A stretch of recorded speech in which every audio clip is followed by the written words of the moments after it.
পাড়া ঝুরলো, প্রীতিরা এলো প্রীতিরা এলো দেশে।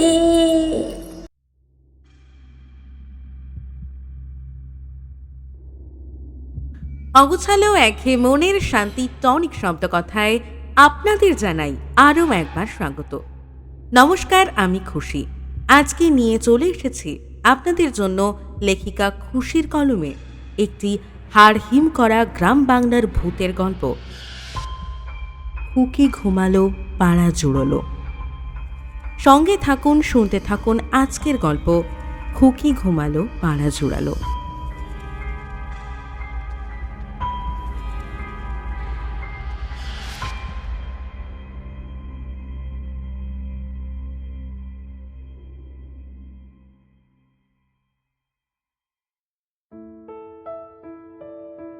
নমস্কার, আমি সুখেন।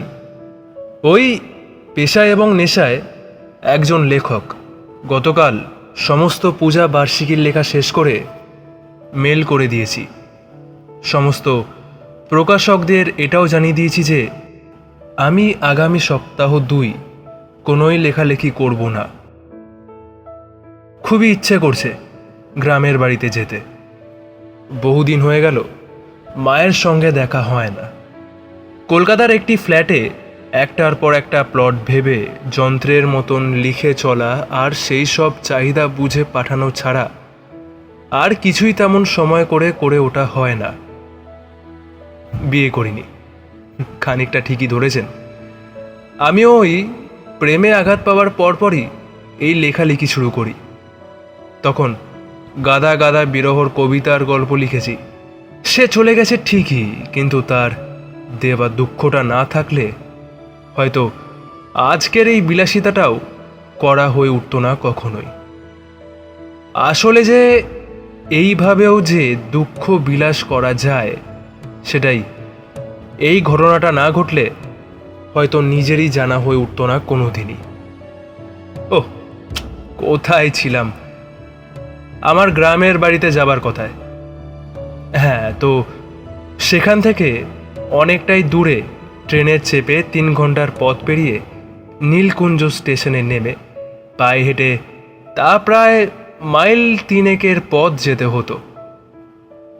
এখন যে সে গ্রাম ঠিক কেমন অবস্থায় আছে তার কিছুই অবশ্য আমার জানা নেই।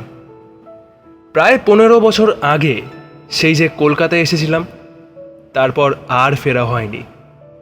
সময়ের স্রোতে আমি কলেজ শেষ করার পরেই মা একদিন বলল, বাবু, আর যে ইটের রাজ্যে থাকতে মন চায়নি রে। তোর বাবাও তো আর নেই। তোর সারাদিন এদিক ওদিক করে কাটে। আমার যে আর ভালো লাগে না বাবা। আমায় গ্রামের বাড়িতেই বরং তুই দিয়ে আয় বাবা। আমি বরং গ্রামের বাড়িতেই ফিরে যাই। তুই সময় পেলে একটু দিয়ে আসিস না রে। তারপর আর আমারও যাওয়া হয়ে ওঠেনি, আর মাও আসেনি। ফোনে একটু একটু কথা হয়েছে, তবে দেখা হয়নি আজ প্রায় বছর 5।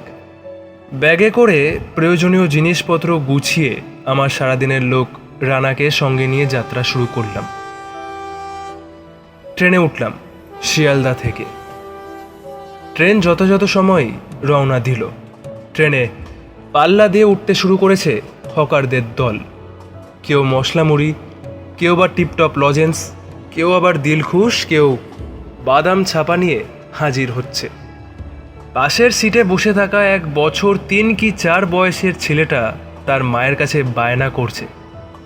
তার মাও ধীরে ধীরে ধৈর্য হারাচ্ছে। বাচ্চাটা খেতেও পারছে না সবটা। নিজের ছোটবেলার স্মৃতি মনে পড়ছে আমার। আমিও ঠিক অমনি করেই বায়না করতাম মায়ের কাছে। জানলার দিকে তাকাতেই খেয়াল হলো পাশের দৃশ্যপট পাল্টে গেছে। শুরু হয়েছে মাঠ আর জঙ্গল। রানা বলল, দাদাবাবু, এইখানে এখনও এমন জায়গা আছে? কি সুন্দর সবুজ, চোখেরও আরাম হয়। আমি সম্মতিসূচক হাসি হেসে প্রাণ ভরে নিতে লাগলাম সেই ফ্রেশ এয়ার। ঘড়িতে দেখলাম এখনও বাকি প্রায় ঘন্টাখানেকের পথ। রানাকে বললাম, কি হে, খাবে নাকি কিছু? ঝালমুড়ি নাও দেখি। রানা সঙ্গে সঙ্গে নিল। এক গ্রাস মুখে তুলেই বুঝলাম এতটা ঝাল আমার পক্ষে খাওয়া সম্ভব নয়। কাজেই রানার হাতে দিয়ে দিলাম। সে বলল, ঝাল লাগছে? আপনি তো ঝাল খান না দাদাবাবু, দেন খানিকটা জল খান। জল খেলাম। তারপর চোখ লেগে গিয়েছিল। ঘুম ভাঙল রানার ডাকে। দাদাবাবু, ও দাদাবাবু, কি হলোটা কি? গাড়ি আর যাবে নে, তার ছিঁড়ে গেছে, দাঁড়িয়ে পড়েছে এ গাড়ি, সবাই যে নেমে যাচ্ছে। এ জায়গাখান কোথায়? এদিক ওদিক দেখে বুঝতে না পেরে একজন হকারকে ডেকে জিজ্ঞেস করলাম, এ দাদা দাদা বলছি এটা কোন জায়গা? স্যার, এটা কাশিমপুর। কই যাবেন? আমরা তো সে যে অনেক দূর স্যার। এইখানে নেমে ওই সামনের হাটে যান, গিয়ে দেখেন কোনো কিছুর ব্যবস্থা করতে পারেন কিনা। সন্ধে হলেই ওই পথে যে কেউ যেতে চাইনি। আমি আর রানা এক প্রকার লাফিয়ে নেমে পড়লাম। বেশ খানিকটা পথ হেঁটে পৌঁছালাম হাটে। সেখানে জিজ্ঞাসাবাদ করতে করতেই একজন বেশ বয়স্ক মানুষ বললেন, ওই গ্রামে যেতে হলে এখান থেকে সোজা যেতে হবে। মাঝখানে একটা নন্দী নদী পড়বে। নন্দী নদীটা পেরিয়ে গেলেই ঘন জঙ্গল, তারপরেই ওই গ্রাম। রাস্তা খুব কঠিন, তবে সময় লাগবে খুবই কম, বুঝলে বাবারা? সেই মতন আমি আর রানা হাঁটতে শুরু করলাম। তাও কম করে ৩-৪ মাইল হেঁটে যতক্ষণে নদীর কাছে পৌঁছালাম তখন প্রায় সন্ধে নেমে এসেছে। গ্রামে সন্ধ্যাও নামে বেশ তাড়াতাড়ি। এদিক সেদিক তাকাতে থাকি। একটা মাঝি এগিয়ে এসে বলল, ওপারে যাবানি বাবুরা? হ্যাঁ। তা কখন ছাড়বে তোমার নৌকা? আর গজন আইলেই সারি দিব। আমি আর রানা নৌকায় গিয়ে বসলাম। নৌকা হালকা হালকা দুলতে শুরু করেছে। শেষ বিকেলের ঠান্ডা হাওয়ায় চোখ প্রায় বন্ধ হয়ে আসতে চাইছে। আমার ফোনেও চার্জ শেষ হয়েছে। রানার ফোনে টাওয়ার নেই, খবরও দেওয়া যায় না। শেষে একজন কালো চাদর ঢাকা দিয়ে রোগা দেখতে একজন লোক এসে বসলো। তারপরেই মাঝি নৌকা ছেড়ে দিল।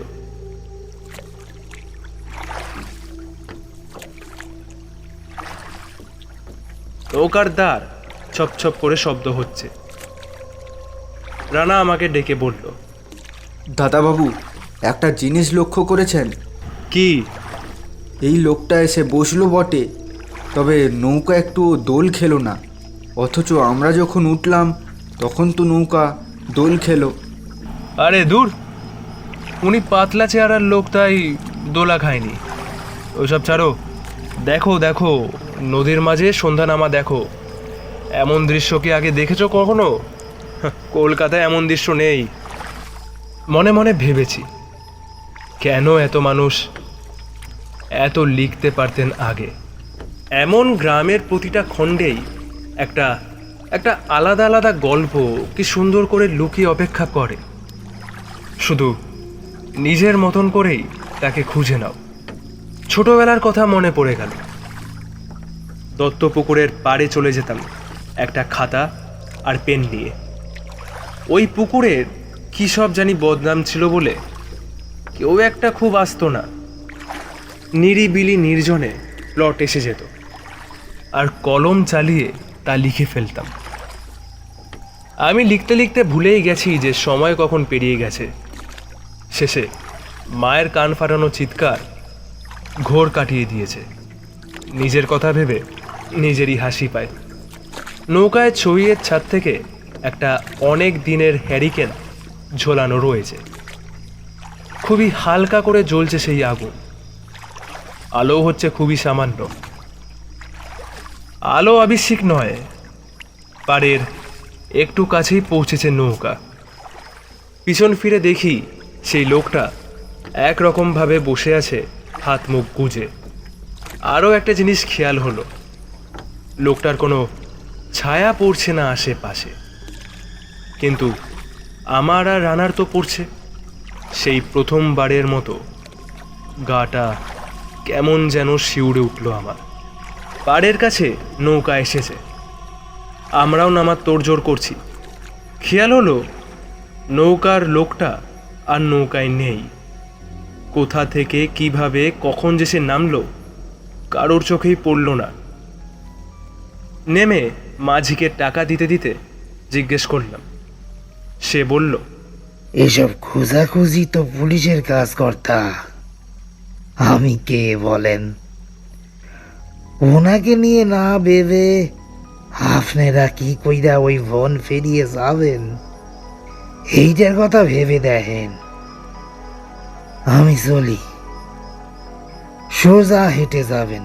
হ্যাঁ, যাই হয়ে যাক, পিছনে তাকালি আর আপনাদের ফেরা হইবানি। চলি। এমন অদ্ভুত কথায় আমি আর রানা দুজনেই দুজনের মুখের দিকে তাকালাম। সন্ধে নেমে এসেছে অনেকটাই। রানা বলল, দাদাবাবু, টর্চ বের করে নিই, কি বলেন? নইলে এই পথ। আমি সম্মতি দিলাম। টর্চের আলোয় সামনের নিঝুম বনের গাছগুলোকে দেখে নিয়ে মানুষের পায়ে হাঁটা পথ দিয়ে হাঁটা শুরু করলাম। একটু ভেতরে প্রবেশ করতেই হঠাৎ করে চারিদিকের পরিবেশ যেন আরও বেশি ঠান্ডা হয়ে উঠল। আমরা হাঁটতে হাঁটতে প্রায় অনেকখানি পথ এগিয়ে আসলাম। সঙ্গে একটা টর্চ, দুটো ব্যাগ, যেটা রানার পিঠে আর হাতে চলেছে, আর ঝিম ধরানো ঝিঝি পোকার ডাক, আর মাঝে মাঝে কোনো না চেনা পাখির ডাক। হঠাৎ পেছন থেকে মনে হলো কিছু লোক হেঁটে আসছে। পায়ের শব্দ পেলাম। রানা খানিকটা নিশ্চিন্ত হওয়ার সুরে বলল, যাক বাবা, আরও লোক আসছে। এই পথ দিয়ে নিশ্চয়ই গ্রামে যাবে। ভালোই হলো সঙ্গী পাওয়া গেল। দেখি কত দূর এসেছে। আমি ওর হাতটা টেনে বললাম, ভুল করেও পেছনে তাকানোর কোনো ভুল করো না রানা, সামনে তাকিয়ে হেঁটে চলো। হাঁটতে হাঁটতে স্পষ্ট বুঝতে পারছি সে দলটা আরও দূরত্ব কমিয়ে অনেকটাই কাছে এসে পড়েছে। একটা অচেনা সুরের মতন হিস হিসে কণ্ঠে খুব আস্তে আস্তে কি যেন বলে চলেছে ওরা। আরও খানিক পর সেটা স্পষ্ট হলো। ওরা বলছে, ও কি ঘুমলো পাড়া ঝুরলো, দেশে লাশের গন্ধে রেশে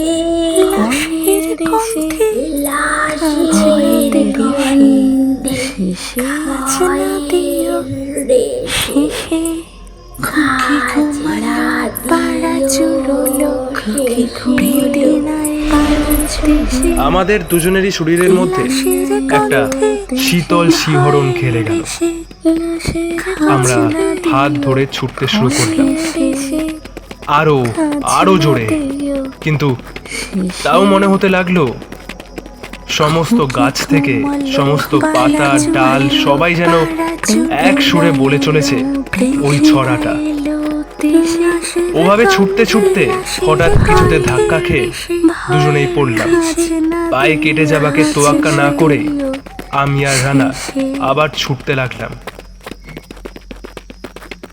এরপর দাঁড়াতেই হলো। একটা ভয়ঙ্কর অতি মানবী এসে দাঁড়িয়েছে আমাদের সামনে। চোখ সাদা, তার পরনে একটা মলিন হয়ে যাওয়া শাড়ি, চেয়ে আছে আমাদেরই দিকে।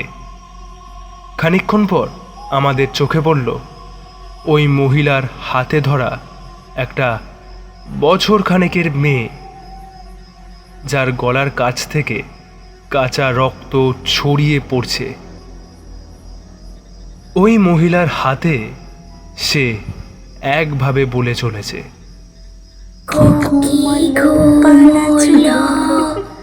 পাড়া চুরলো প্রেতেরা এলো দেশে, খাজনা দিও লাশের গন্ধে বলে বলো খাজনা দিও দেশে,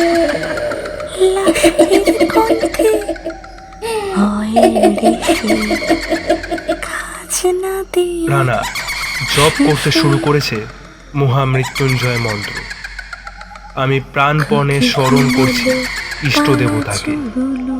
সেই হিংস্র মহিলা আরো ভয়ঙ্কর হয়ে উঠছে ক্রমে ক্রমে। সে এগোতে শুরু করেছে আমারই দিকে।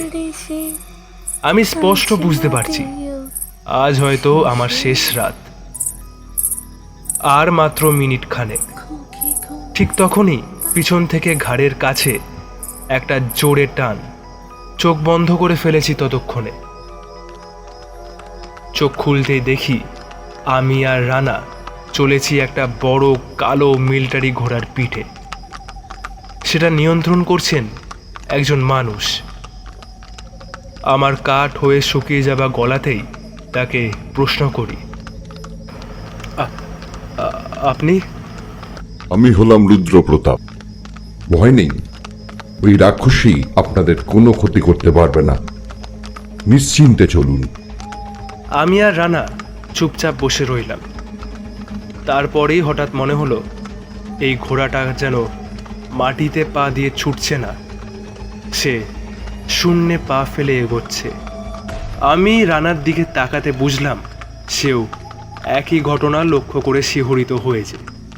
রানা আর আমি চোখে চোখে কথা বলে নিয়ে দুজনেই এক লাফ মারলাম, পড়লাম মাটিতে। দুজনেরই পায়ে লাগলো। বেশ বুঝলাম রক্ত ঝরতে শুরু করেছে।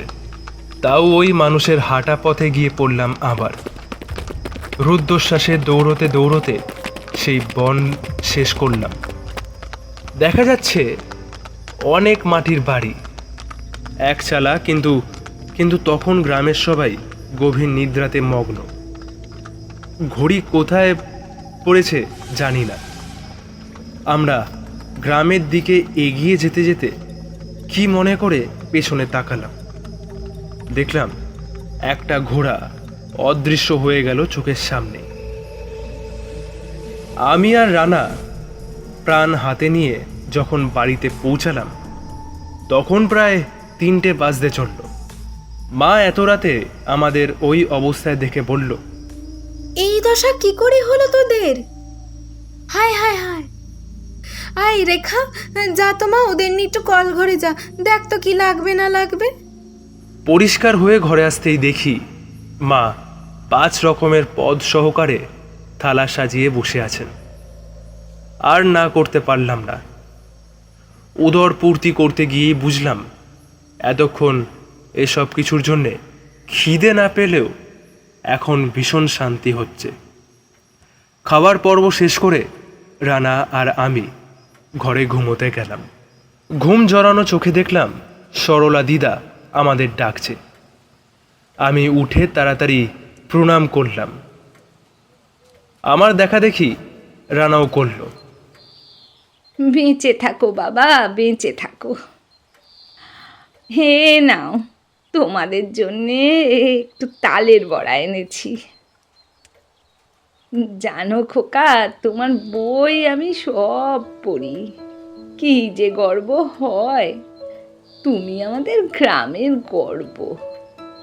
হ্যাঁ, আজ কিন্তু তোমার কাছে দেশ বিদেশের অনেক গল্প শুনবো। দুপুরে খাওয়া দাওয়ার পরে ওই তোমাদের দালানে এসো, কেমন?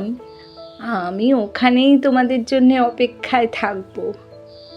হ্যাঁ, এখন আমি যাচ্ছি, কেমন? আমরাও হাত মুখ ধুয়ে দুপুরের খাবার শেষ করে গিয়ে বসলাম ওই দালানে। আমি আমার দেখা দেশ বিদেশের গল্প শোনাতে শুরু করলাম।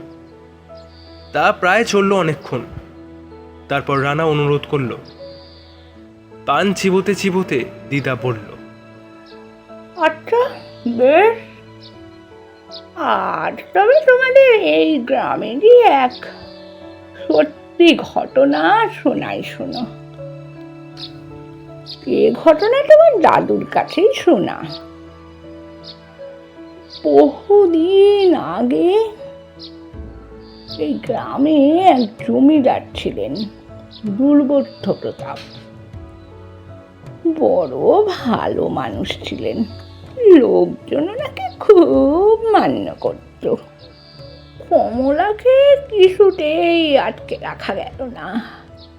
সে ওই মৃত সন্তানকে বুকে নিয়ে ছুটে গেল সেই মহিলার কাছে, গিয়ে আছাড়ি পিছাড়ি কান্নার সঙ্গে তার পায়ে পড়ে করুণ কাকুতি মিনতি করতে লাগলো মেয়েটিকে ফিরিয়ে দেওয়ার জন্য। অতিরিক্ত আদরে সে ছেলে একেবারে মানুষের বদলে অমানুষে পরিণত হলো। তার ঘোড়ায় চড়ে দিন রাত সে সারা গ্রাম টহল দিয়ে বেড়াতো। মোহরের বিনিময়ে মেয়েদের ধরে এনে রাত কাটানো, সুরাপান ইত্যাদি নানান রকম ব্যভিচারে সে লিপ্ত হয়ে পড়ল। কত মেয়ের যে সে সর্বনাশ করলো তার কোনো হিসেব নেই। এভাবেই একদিন সে কমলা নামে একটি মেয়েরও সর্বনাশ করলো। আর তার কিছুদিন পরেই গ্রামবাসীরা চড়াও হলো জমিদার বাড়িতে। তাদের দাবি ছিল এই মেয়েটিকে উদ্ধার করতেই হবে। গ্রামবাসীদের চাপের মুখে জমিদার পুত্র শেষ পর্যন্ত কমলাকে বিয়ে করতে স্বীকৃত হলো। দিন গড়াতে লাগলো। ক্রমে কমলা এক কন্যা সন্তানের জন্ম দিল। জমিদার পুত্রের মধ্যেও এখন অনেক পরিবর্তন এসেছে। এখন তার স্বভাব অনেকটাই শান্ত। স্ত্রী কন্যা নিয়ে সুখে সংসার করতে ব্যস্ত সে। গ্রামের লোকেও হাঁপ ছেড়ে বাঁচলো, ভাবলো যাক বাবা, এবার বুঝি সব কিছুতে বদল এলো। সব বেশ ঠিকঠাক চলছিল, কিন্তু তখনও যে অনেক কিছু বাকি ছিল। প্রায় মাস 10 পরে গ্রামের পুরনো যে বাড়িতে এক মহিলাকে এসে মানুষের মাথার খুলি, হাড়গোড়, জড়িবুটি এসব নিয়ে তন্ত্র সাধনা করতে দেখা গেল। লোকে তার পরিচয় তেমন কিছু জানত না। তারপরে হঠাৎ করে গ্রামের 1 বছর বয়সী মেয়েদের মানে শিশু কন্যাদের মৃত্যু শুরু হলো। একের পর এক বাচ্চা মারা যেতে লাগলো। ভয়ে শিউরে উঠল গ্রামবাসীরা। এভাবে একদিন রাতের দিকে জমিদার বাড়ি থেকে উঠল কান্নার রোল। সকলে ছুটে গেল, শুনল কমলার মেয়েটিকে নাকি সন্ধ্যে থেকে খুঁজে পাওয়া যাচ্ছে না। সারা গ্রাম তোলপাড় করে খোঁজ শুরু হলো।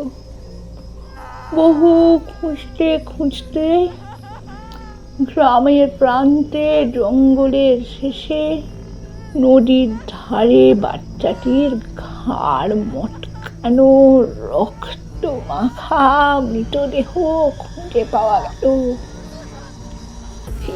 এক বিভৎস দৃশ্য।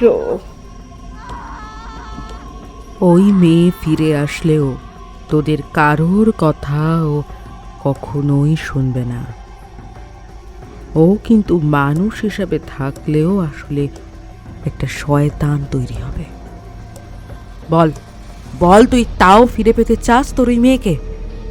কি বল? কমলা সেদিন সেই প্রস্তাবেই রাজি হয়েছিল। তারপর মেয়ে জীবিত হলেও সে সত্যি এক জীবন্ত শয়তানে পরিণত হলো।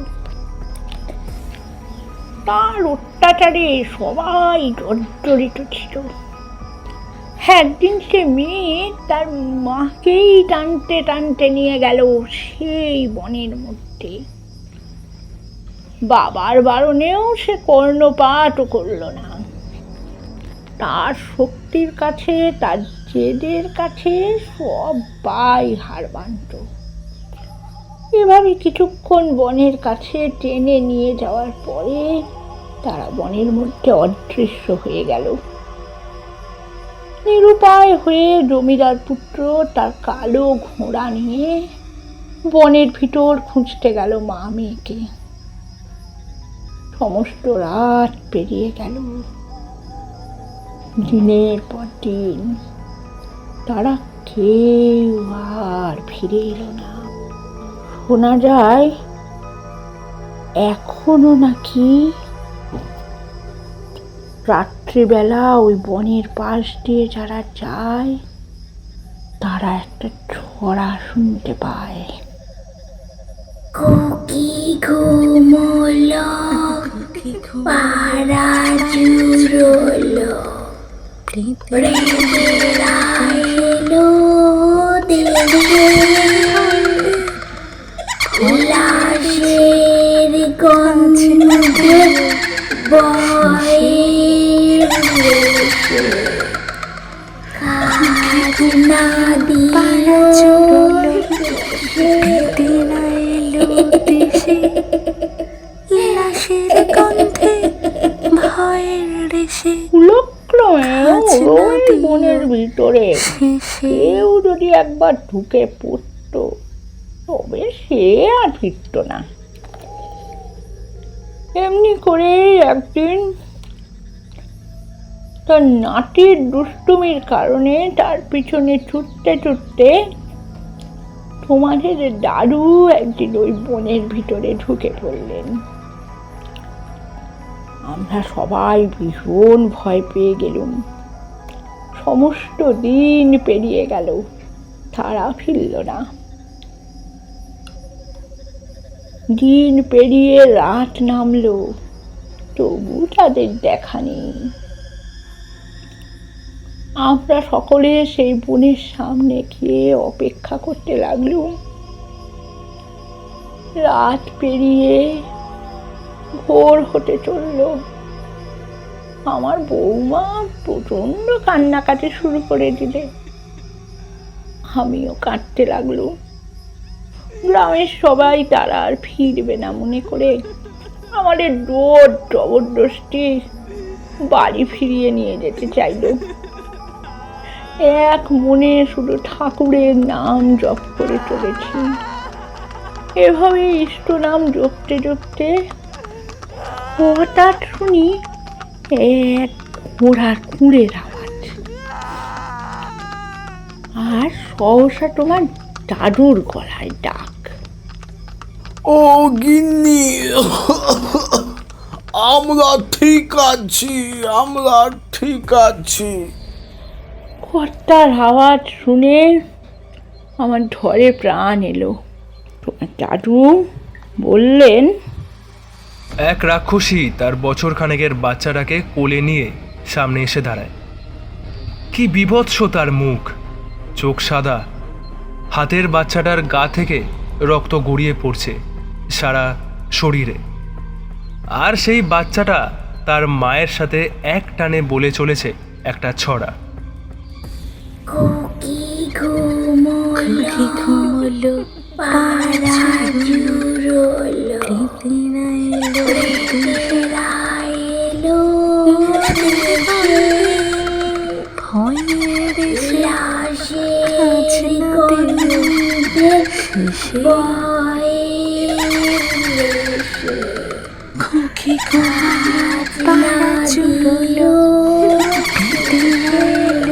দেশে লাশের গন্ধে ভয়ের দেশে ধীরে ধীরে এগিয়ে আসতে থাকে আমার দিকে।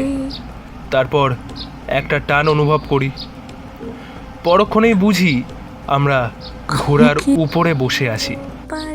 ঘোড়া চালাচ্ছেন রুদ্রপ্রতাপ। আমি চুপ করতেই দিদা প্রশ্নের চোখে তাকায়। তুমি কি করে জানলে এত কিছু? আমি উত্তর দিই, কল্পনা, এমনটাই লিখবো তাই মাথায় ঘুরছিল। মুড়িটা খাও দিদা, আমি রানাকে নিয়ে যাই বরং। আমি কাল সকালে মাছ ধরতে যাব, তার জোগাড় করি। কতদিন মাছ ধরা বন্ধ বলো তো? আমি আর রানা তখনকার মতন ওই জায়গা থেকে বেরিয়ে গ্রামের অন্য দিকে হাঁটতে শুরু করি। গত রাতের বীভৎস বিভীষিকার কথা আর আমরা দুজনেই মনে করতে চাই না। ওসব ওই গল্পেই ভালো, ভূতেরা গল্পেই বেশি সুন্দর।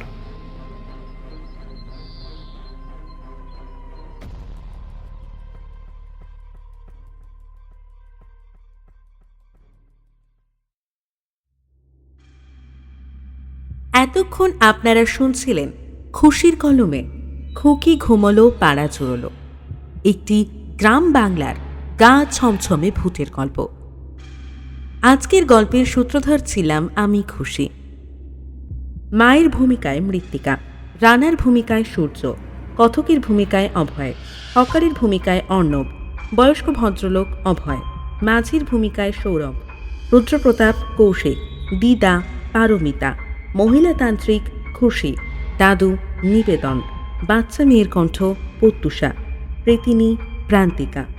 শেষ হলো আমাদের আজকের গল্প খুকি ঘুমলো পাড়া চুরলো। কেমন লাগলো আমাদের আজকের গল্প জানাতে ভুলবেন না নিচের কমেন্ট বক্সে। আর এই রকমই বিভিন্ন স্বাদের গল্প শুনতে হলে এখনই সাবস্ক্রাইব করুন আমাদের চ্যানেল শব্দ কথা অফিসিয়ালকে।